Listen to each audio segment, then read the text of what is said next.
4월 13일 화요일 새벽예배 본문의 말씀은 갈라디아서 5장 25절로 6장 10절까지 말씀이 되겠습니다. 갈라디아서 5장 25절로 6장 10절까지 말씀을 통해서 화요일에 주시는 하나님의 은혜를 함께 나누도록 하겠습니다. 자, 이제 마지막으로 치닫고 있습니다. 갈라디아서가 이제 거의 마지막 종결 부분으로 오고 있는데요. 그러니까 바울은 갈라디아 교인들에게 자신이 하고 싶은 얘기를 편지로 썼는데 그 이제 결론과도 결론에 이제 가장 중요한 말을 쓰지 않습니까? 일반적으로 아니면 본론에 했던 얘기를 다시 한번 강조한다든지 이렇게 하는데 여기서도 이제 아주 굉장히 중요한 강조를 하고 있고 결론과도 같은 그런 말씀을 가장 핵심인 말씀을 이제 6장에서 마지막 장에서 다루게 됩니다. 자, 오늘 본문 말씀 속에서 주시는 하나님의 말씀이 이 갈라디아서의 말씀이 굉장히 중요한데 마음을 열고 귀를 여셔서 잘 듣는 저와 여러분 되시기를 축복합니다. 자, 25절을 봅니다. 5장 25절입니다. 만일 우리가 성령으로 살면 성령으로 행할지니 그랬습니다. 자, 성령으로 산다는 게 좀 약간 추상적인 것처럼 보여지잖아요. 그렇기 때문에 성령은 곧 영이고 영은 곧 예수님이 가르쳐 주신 말씀이라고 했기 때문에 하나님의 말씀대로 살면이라고 생각하시면 쉽습니다. 성령으로 산다는 얘기는 하나님의 말씀대로 산다는 거고 또한 성령으로 행할지니 즉 말씀대로 살지니 행할지니 말씀에 순종할지니 이렇게 보시면 됩니다. 그러니까 하나님의 말씀을 따라서 하나님의 말씀에 순종하며 살면 이란 얘기예요. 그렇게 살아야 된다. 26절 헛된 영광을 구하여 서로 노엽게 하거나 서로 투기하지 말라. 이 말은 헛된 영광을 누가 구했냐? 갈라디아 교회에 들어와서 다른 이야기를 하고 믿음으로 구원받는다고 얘기하지 않았던 할례를 받으라고 하고 율법을 지켜야 된다고 얘기했던 당시의 율법주의자들, 교만과 허영심을 구하는 자들, 교만과 허영심이 가득했던 그들은 헛된 영광을 구했단 말이에요. 그들이 구하는 거는. 너희들도 그들을 따라서 본받지 말고 서로 노엽게 하거나 서로 투기하지 말라. 교만하다 보니 상대방을 정죄했거든요. 정죄하고 비판하면 어떻게 돼요? 비교하고 그럼 어떻게 해요? 서로 싸움이 나고 뭐 화나죠. 그런 상황에 처해 있었단 말이에요. 갈라디아 교회가. 그러면서 이제 계속 이어집니다. 6장 1절입니다. 형제들아 사람이 만일 무슨 범죄한 일이 드러나거든 만약에 교인들 중에 또는 뭐 이웃들 중에 연약해서 뭐 또 죄를 짓거든 신령한 너희는 그랬어요. 신령한 너희는 온유한 심령으로 그러한 자를 바로잡아라. 그러니까 갈라디아 교인들에게 지금 말하고 있는 거예요. 누가 너희 이웃들 중에 너는 또 교인들 중에 누가 잘못했거나 죄를 범하면 너희들은 복음을 들었고 예수 그리스도의 십자가의 은혜를 들었고 그 은혜를 입은 자니까 그러한 자들은 온유한 심령으로 그 형제의 연약하고 죄에 범죄한 사람을 잘 바로잡아 줘라 라고 얘기합니다. 여기서 우리는 굉장히 중요한 말씀, 교훈을 주시고 있습니다. 저와 여러분이 복음을 알고 말씀을 먼저 듣고 예수를 믿고 신앙생활을 먼저 한 저와 여러분이 신령한 상태, 즉 거룩한 상태 그리고 온유한 심령을 유지하고 있지 못하면 똑같이 죄를 짓고 있어요. 그럼 어떻게 바로잡아줘요? 거룩한 상태, 하나님의 말씀으로 충만한 상태, 그리고 하나님의 은혜를 입은 사람으로 온유한 마음인 상태가 먼저 내가 그 상태를 유지하고 있어야 상대방이 죄를 짓거나 또는 범죄해도 바로 잡아줄 수 있음을 교훈해 주시고 있습니다. 결국 저와 여러분이 성령 충만하고 하나님의 십자가의 은혜와 사랑으로 충만한 상태에 있어야 그러한 온유한 마음으로 그렇지 않은 사람들, 실수하고 넘어지고 죄 짓고 하는 사람들을 바로 잡아줄 수 있다라고 말씀하고 있습니다. 그러면서 너 자신을 살펴보아 그럽니다. 그러니까 결국은 하나님의 말씀으로 충만하고 성령 충만한 사람이 거룩함을 유지하고 있는, 예수 그리스도의 사랑과 온유함을 유지하고 있는 사람이 그렇지 않은 사람을 바로 잡아줄 수도 있거니와, 그렇게 하나님의 말씀이 충만한 사람이 내 자신도 돌아볼 수 있다는 거예요. 나 자신도 살펴볼 수 있지, 그렇지 않은 사람은, 교만한 사람은 자기 자신을 안 봐요. 교만한 사람의 특징은 내로남불이야. 자기 자신에게는 굉장히 관용이 있어요. 자기 자신에게는 굉장히 관대해. 근데 남한테는 자기는 더한 짓도 하면서 다른 사람, 자기의 들보는 못 보면서 티끌은 찾아내는 사람, 이게 교만한 사람의 특징이에요.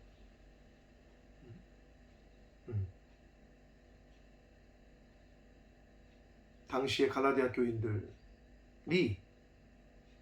그 율법주의자들, 교만하고 허영심에 헛된 영광을 구하던 사람들에게 미혹이 돼서 교회가 그렇게 어지러웠단 말이에요. 상대방 정죄하고 비판하고. 그런데 지금 바울은 너희는 신령한 너희, 즉 하나님의 말씀으로 또 예수 그리스도의 십자가의 은혜를 받은 너희가 온유한 심령을 잘 유지해서 그들을 잘 권면해주고 바로잡아주고 또 너희 자신도 잘 살펴라. 그래서 너도 시험을 받을까 두려워해라. 즉 다른 사람이 범죄하고 넘어지면 그 사람을 정죄하는 것이 아니라 그 사람을 세워주고 일으켜주되, 그러나 타산지석으로는 삼아야 된다. 나도 저렇게 넘어질 수 있다. 나에게도 저렇게 분명한 저런 실수가 있을 수 있다. 이거를 나를 돌아보고 나 자신을 살펴서 시험을 받을까 조심하고 두려워하라 라고 말씀합니다. 2절을 봅니다. 너희가 짐을 서로 지라. 그리하여 그리스도의 법을 성취하라 라고 말씀합니다. 여기서 말하는 그 짐은 무슨 짐일까요? 여기서 말하는 짐은 공동체의 짐을 말해요. 더 쉽게 얘기하면 교회의 짐. 그러면 교회가 교회로서 유지를 하려면 여러 사람들이 각 봉사도 그렇고 뭐 헌금도 그렇고 각 공동체가 동일한 목표를 가지고 같은 교회의 구성원으로서 그 교회를 잘 세워나가기 위해서, 부흥시키기 위해서 시간과 물질과 뭐 노력을 투자해야 되잖아요. 그런데 몇 사람만 해, 그 짐을. 그럼 어떻게 돼요? 힘들죠, 그 사람들이. 그리고 번아웃 되기가 쉽죠. 근데 십시일반 같이 뭐 조금씩 하면 어떻게 돼요? 으쌰 잘할 수 있죠. 서로 과부하가 걸리지 않죠. 그게 여기서 말하는 짐을 서로 지라는 것은 공동체로서 지어야 할 역할, 분담해야 될 역할, 교회의 구성원으로서, 성도로서 해야 될 그러한 짐, 영적 차원의 짐을 말합니다. 결국 한 10명이 있어. 그럼 10명 전체가 십시일반 하면 쉬운데 한두 사람이 그걸 다 책임을 져. 그럼 당연히 오래 못 갑니다. 과부하가 걸리고. 이건 육체건 또는 물질이건 똑같습니다. 서로 짐을 져야 돼요. 같이. 그러면서 그리함으로 서로 짐을 짐으로 그리스도의 법을 성취하라 그랬단 말이에요. 근데 여기서 말하는 그리스도의 법은 뭐냐? 야고보 사도가 아주 좋은 말씀을 하셨는데 야고보서 2장 8절에 보면 너희가 내 이웃을 내 몸처럼 사랑하라. 이것이 바로 최고의 법이다. 이런 표현을 쓰셨어요. 말씀해주고 있어요. 예수님께서도 말씀하셨고 서로 사랑하는 것, 이웃을 내 몸처럼 사랑하는 것, 이것이 그리스도의 법이라는 거예요. 예수 그리스도께서 오셔서 이제는 너희들 서로 사랑해라. 하나님 사랑, 이웃 사랑, 이것이 율법의 마침이고 완성이다. 가르쳐 주셨단 말이에요. 교인들 간에 서로 공동체 간에 서로 사랑하라는 거예요. 사랑해야 짐을 나눠지죠. 사랑하는 마음이 있어야 함께 할 거 아니에요. 여러분, 동참을 안 하잖아요. 어떤 일에 같이 일을 해야 되는데 사랑하지 않는 거예요. 교회를 위해서, 교회를 유지하기 위해서 우리가 11조를 들여서 주의 종의 목회자의 생활을 서포트하고 또 교회의 여러 가지 일들을 같이 분담함에 있는데 헌금을 안 하잖아요. 그 교회 멤버십이 아니라는 거예요. 그거는 또 사랑하지 않는다는 거예요. 교회를 사랑하면 그렇게 할 수가 없어요. 이웃을 사랑하면 그렇게 할 수가 없는 거예요. 그건 당연한 거죠. 그래서 공동체로 져야 될 짐을 서로 져라. 그래서 그리스도의 법을 성취하라 라고 말씀합니다. 3절입니다. 만일 누가 아무것도 되지 못하고 된 줄로 생각하면 스스로 속이는 것이다.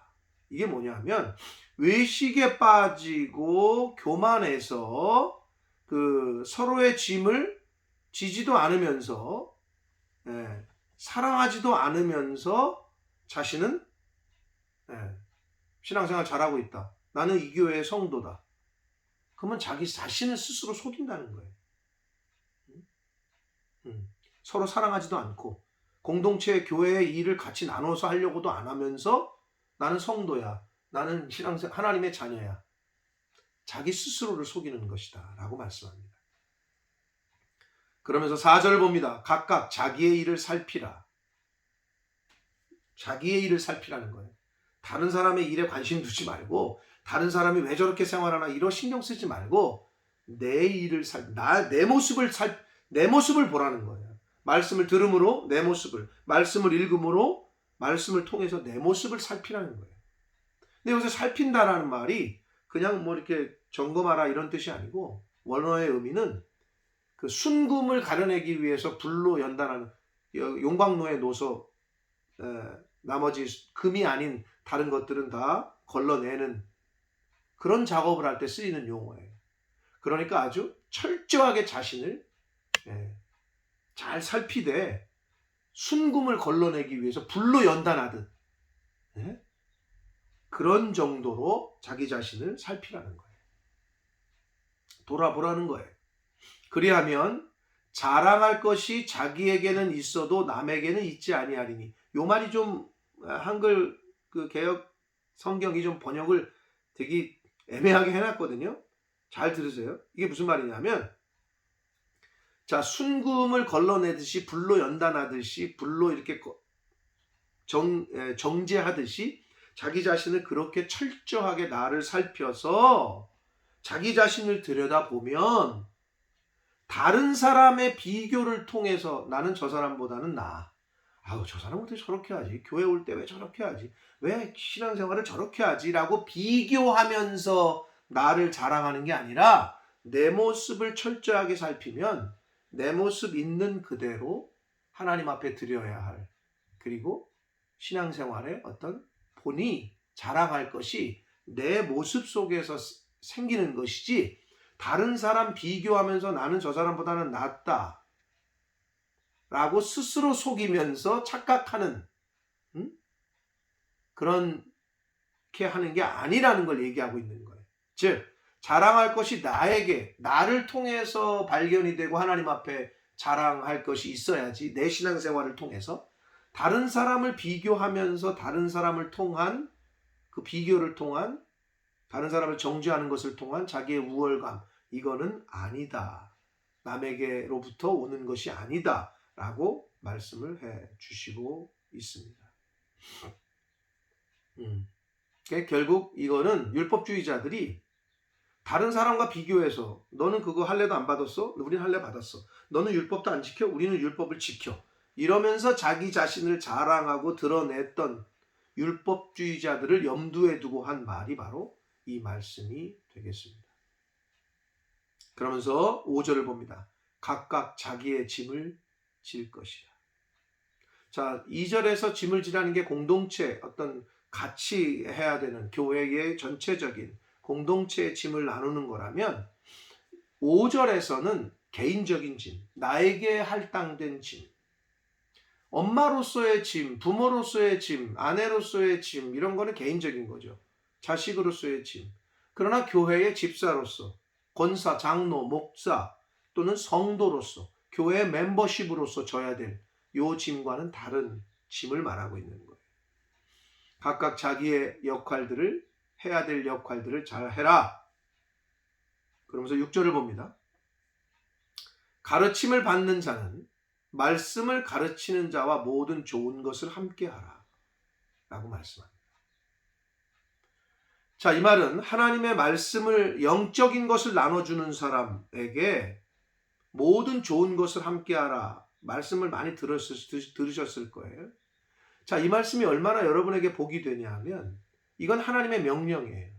그래서 하나님의 말씀을 가르치는 자와 모든 좋은 것을 함께 하는데, 여러분, 우리가 잘못 생각하고 있는 게 한 가지 있어요. 그거는 그러면 영적인 것을 나눠주는 분에게 육체적인 거, 우리가 생활을 책임져주고 뭐 좋은 육적인 부분을 우리가 서포트하고 물질적인 부분을 우리가 사례를 드리고, 이것도 맞는데 이것만이 아니고요. 모든 좋은 것에 대항하는 좋은 것은 물질적인 것뿐만 아니라 영적인 거, 영적인 사역, 선한 사역에 함께 동참하라는 거예요. 여러분, 목사가 어떨 때 기분이 좋은 줄 알아요? 여러분이 뭐 저의 생활비를 책임져주고 사례비를 줄 때, 그래요, 그것도 좋아요. 근데 어떨 때 좋으느냐? 하나님의 일에 같이 동참할 때. 자, 성경 같이 배웁시다 하는데 그때 와줄 때, 우리 함께 기도합시다, 기도하는 자리에 올 때, 하나님 기뻐하시는 일에 봉사하는 자리에 같이 와줄 때, 이럴 때 기쁘거든요. 그 모든 좋은 것은 바로 육체적이고 물질적인 것뿐만 아니라 영적인 것도 포함된다라는 걸 여러분 잊으시면 안 돼요. 나는 뭐 헌금했고 나는 뭐 할 거 했으니까 됐지가 아니고, 영적인 일에 좋은 것을 함께 하라라고 돼 있다고. 그래야 여러분에게도 복이 돼요, 그게. 이건 하나님의 말씀이고 명령입니다. 가르침을 받는 자는 말씀을 가르치는 자와 모든 좋은 것을 함께 하라. 말씀을 가르치는 자에게 물질로 후원하고 또 모든 좋은 것을 함께 하라고 말씀하시면서, 그 히브리서 13장 17절에 보면은 너희가 그렇게 하지 않으면 너희에게 유익이 없다라고 말씀을 하고 계시단 말이에요. 여러분, 이게 하나님의 말씀으로, 하나님의 명령으로 그렇게 아멘으로 받아지시기를 예수 그리스도 이름으로 축복합니다. 그래야 서로 간에 복이 됩니다. 7절을 봅니다. 스스로 속이지 말라라고 번역을 했는데, 한글 개역 개정판이 이거는 원문으로 뜻하면 미혹을 받지 말라, 이런 뜻이에요. 결국은 미혹을 받으면 자기 스스로를 속이게 되거든요. 그럼 누가 미혹한다는 거예요? 율법주의자들이. 바울이 전한 복음이 아닌 다른 이야기를 하는 그 사람들이 유혹을 해. 미혹받지 말라, 유혹받지 말라, 이 말이에요. 미혹받고 유혹받으면 자기 스스로 속아요. 자기 스스로가. 하나님은 업신여김을 받지 아니하시나니 사람이 무엇으로 심든지 그대로 거둘 것이다 라고 말씀합니다. 미혹을 받게 되고 유혹을 받으면 자기 스스로 속게 되고 속이게 되고, 자기 스스로가 먼저 속는 게 제일 큰 문제야. 그리고 다른 사람도 속이게 되고, 그러면 하나님도 속이게 되는데 하나님을 업신여기게 되는 거고, 하나님을 무시하는 거고. 그러면 어떻게 돼요? 왜냐하면 그들은 자신들이 하는 것을 통해서 하나님께 지금 자신들은 영광을 돌리고 있고, 지금 자신들 율법주의자들은 그렇게 하는 걸 통해서 자기들은 신앙생활 잘하고 있다라고 생각했거든요. 근데 그게 아니라는 거예요.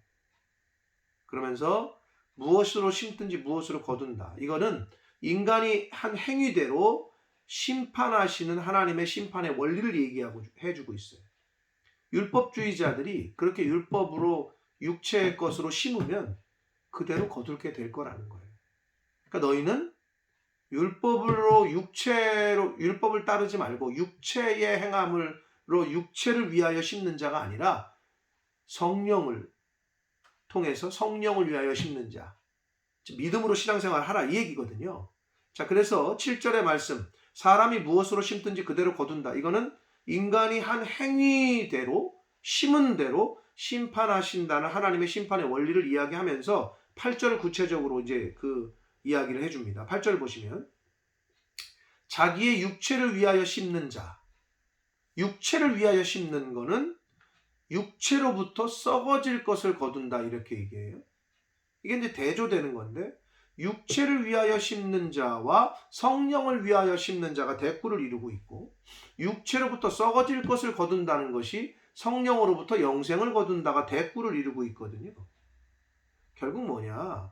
성령을 위하여 심는 자, 하나님의 말씀대로 사는 자와 자기의 생각대로 사는 자를 대조하고 있는 거고 자기의 생각대로 사는 자, 말씀을 따라 순종하지 하는 것이 아니라 자기 생각대로 사는 사람들은 썩어질 것을 거둔다. 이게 뭔 말이냐면 영원한 죽음에 빠진다는 거예요. 반대로 하나님의 자기 생각이 아니라 하나님의 말씀대로 따라서 사는 자는 하나님의 말씀에 순종하여 사는 자는 성령으로부터 영생을 거둔다. 구원받는다는 얘기예요. 영원한 생명을 얻는다는 거예요. 영원한 생명의 반대가 뭐예요? 영원한 죽음이죠. 그게 뭐예요? 그게 썩어질 것이라는 거예요. 사랑하는 성도 여러분, 여러분 지금 어떤 거를 심고 살고 계십니까? 자, 다시 질문합니다. 하나님의 뜻대로 순종하며 살고 계십니까? 자기 생각대로 살고 계십니까? 하나님의 뜻대로 순종하며 살려고 노력하고 애쓰시는 저와 여러분 되시기를 축복합니다. 그 중에 여러 가지가 있죠. 예? 주일 성수하는 거, 10의 1조를 지키는 거, 내 거를 도둑질하지 말라 하셨으니까 하나님이 헌금을 드리는 거, 감사 생활하는 거, 이웃 사랑하는 거, 교회를 섬기는 거, 주의 종을 섬기는 거, 여러 가지가 있어요. 여러분 이 말씀을 들으실 때 마음에 걸리시는 게 있다면 회개하시고 돌이키셔야 돼요. 빨리 바꾸세요. 하나님이 약속하신 거고 하나님이 명하신 거예요. 여러분 그래야 여러분에게 복이 됩니다.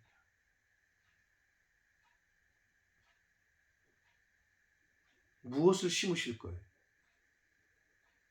여러분의 생각대로 살고 계세요? 하나님 말씀대로 살려고 노력하고 계세요?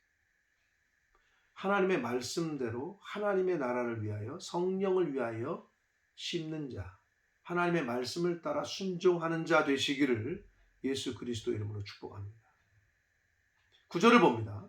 우리가 선을 행하되 낙심하지 말지니 그랬어요. 여기서 선은 뭐예요? 선을 행한다는 것은 앞에 나온 하나님의 말씀을 따라 사는 걸 말해요. 성령을 위하여 심는 자를 말해요. 즉 하나님의 말씀대로 순종하며 사는 것을 그렇게 살다 보면 이게 때로는 이게 바보 같은 짓인가? 저 사람들은 저렇게 안 살고 세상 사람들 보거나 또 그렇게 살지 않는 사람들 보면 그들이 더 똑똑한 것처럼 보일 때가 있잖아요. 그래서 낙심하지 말라고 얘기해요. 하나님 말씀대로 순종하며 사는 사람들은 낙심하면 안 돼. 유혹이 와요. 언제까지니까? 언제까지 인내해야 됩니까? 언제까지 이렇게 맨날 져야 됩니까? 언제까지 맨날 품어야 됩니까? 언제까지 맨날 용서해야 됩니까? 이럴 때가 오거든요. 여러분 낙심하시면 안 돼요. 그리고 포기하지 마셔야 돼요. 뭐라고 말씀하느냐? 낙심하지 말지니 포기하지 아니하면 때가 이름에 거둘 것이다. 여기서의 때는 우리가 잘 알고 있는 원문에 카이로스와 이 헬라어에서는 그 시간이 두 가지 시간이 대표적으로 구분해서 쓰고 있거든요. 카이로스와 크로노스.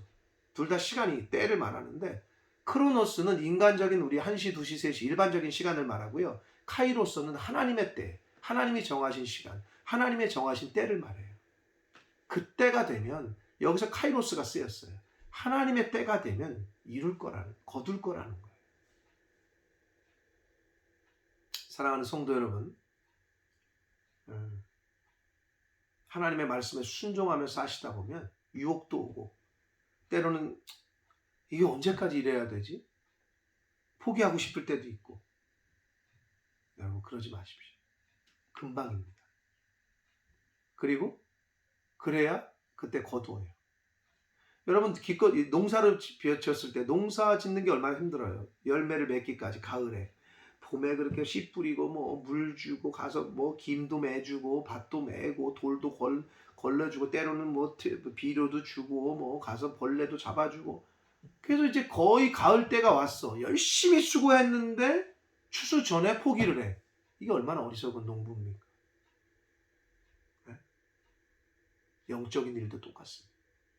신앙생활 옛날에는 잘했어. 근데 주님 오시기 전, 또는 내가 하나님 나라에 부름 받기 전, 하나님 앞에 심판대에 서기 전, 즉 때가 이르기 전에 포기를 해. 다 때려쳐. 이 얼마나 바보 같은 짓이에요. 저와 여러분은 그렇게 어리석고 바보 같은 신앙생활 하지 않게 되기를, 때가 이르면 거두신다 하신 말씀에 의지하여 낙심하지 말고 포기하지 않는 저와 여러분 되시기를 축복합니다. 10절을 봅니다. 그러므로 우리는 기회 있는 대로, 여기서 기회라고 번역한 이 말도 카이로스, 즉 시간, 하나님의 정하신 시간을, 때를 말해요. 그러니까 하나님이 주시는 기회, 하나님이 주시는 때, 상황, 환경, 하나님이 그렇게 때를 주실 때가 있어요. 기회 있는 대로, 때가 되는 대로 모든 이에게 착한 일을 하라고 그래요. 자, 당시의 유대인들, 율법주의자들은 선민의식이 투철했고 이방인들을 거들떠 보지도 않았단 말이에요. 근데 바울은 지금 획기적인 말을 하는 거죠. 너희들뿐만 아니라 모든 이들에게 다 착한 일을 해야 된다. 이방인들에게까지도. 그러나 더욱 믿음의 가정들에게 해라 라고 말씀합니다. 여러분, 우리가 늘 얘기하지만 집안 식구들은 나를 너무 잘 알아요. 그래서 내가 사실 숨길 수가 없죠. 가식을 떨 수가 없어. 근데 밖에서 만나는 사람들은 나를 잘 몰라. 그러니까 어떻게? 내가 한마디 이렇게 딱 속이고, 내 성품은 아닌데 이렇게 아주 교양 있게 이렇게 하잖아요. 그러면 나를 교양 있는 사람으로 봐. 참 선한 사람으로 나를 둔갑시키기가 쉬워. 근데 집에 있는 사람들은 다 알죠. 같은 교회에 있는 사람들은 다 알아. 그분이 어떤 사람인지. 근데 다른 교회 분들은 잘 몰라. 우리 목사님은 나를 잘 알아. 근데 다른 목사님은 나를 잘 몰라. 그래서 간혹 인간은 나를 잘 모르는 사람들에게 속이기가 쉽고, 나를 이렇게 드러내지 이렇게 나의 약점을 이렇게 감추기가 쉽잖아요. 그래서 어떻게? 집에 있는 내 동생, 내 부모에게는 잘 못했는데 밖에 나가서는 아주 교양 있는 사람처럼, 동생 그렇게 하지 말고, 야, 다 품어주는 거지 동생. 뭐 용돈도 주고, 지 동생한테는 용돈 한 번 준 적 없으면서, 자기 부모한테는 반말 찍찍해대면서 남의 부모한테는 아버님, 어머님, 예, 뭐 이렇게 존칭 쓰고. 이게 얼마나 어리석은 사람입니까? 더욱 믿음의 가정들에게 해라. 내 식구에게 더 잘해야 돼요. 내 교회 사람들에게 더 잘해야 돼요. 내 목사님에게 더 잘해야 돼요. 근데 그게 잘 안 되는 경우가 있어요.